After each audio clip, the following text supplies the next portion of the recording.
દીવ અને ગીર સોમનાથના દરિયામાં ઊંચા મોજા ઉછળી રહ્યા છે। વાવાઝોડું ગુજરાત તરફ પાછું વળતા દરિયામાં અસર દેખાઈ રહી છે। તો આગામી 5 તારીખ સુધી હવે માછીમારોને દરિયો ન ખેડવાની સૂચના આપવામાં આવી છે।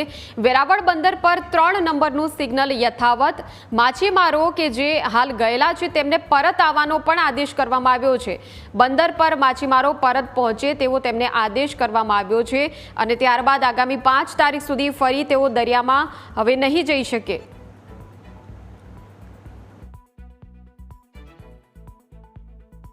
हाल अरबी समुद्र में शक्ति नाम जो वावाझोडुं है कि गुजरात तरफ आगे वधी रह्युं छे। खास करीने जे शक्ति नाम जो वावाझोडुं है कि अरबी समुद्र में आ પોતાનું વાતાવરણ છે તરફ આવી રહ્યું છે। ખાસ કરીને આ અત્યાર પછી દ્રશ્ય બતાવ્યું છે દીવ દરિયાકાંઠાના છે। જે દીવના દરિયામાં આજે જે છે જે મોજા છે 3 થી 4 ફૂટના ઊંચા ઉછળી રહ્યા છે। ખાસ કરીને જે 3 નંબરનું સિગ્નલ છે તે દીવ જે ગીર સોમનાથ દરિયા છે તે પણ લગાવવામાં આવ્યું છે। ગીર સોમનાથના જે મચ્છીમારો છે તેને પણ બોટ ખલાસીઓને ન મચ્છીમારો કરવાની પણ જે વહીવટદાર છે તે આદેશ આપવામાં આવ્યો છે। ખાસ કરીને જે બોટો દરિયે ગઈ છે તેને જે નજીકના જે બંદરો છે ત્યાં લગાવી દેવામાં આવે છે। ખાસ કરીને જે ગીર સોમનાથના જે દરિયો કિનારો છે અરબી સમુદ્ર છે ત્યાં પણ જે બોટ મચ્છીમારો છે તેને બોટ માલિકો પર વહીવટદાર છે સૂચના આપવામાં આવે છે। ખાસ કરીને જે દરિયામાં છે આજે 3 ફૂટથી 4 ફૂટના જે મોજા ઉછળી રહ્યા છે તેને લઈને પણ વહીવટ ગીર સોમનાથ છે તે પણ કામે લાગ્યું છે। ખાસ કરીને જે આજે પણ 3 નંબરનું સિગ્નલ છે તે લગાવવામાં આવ્યું છે।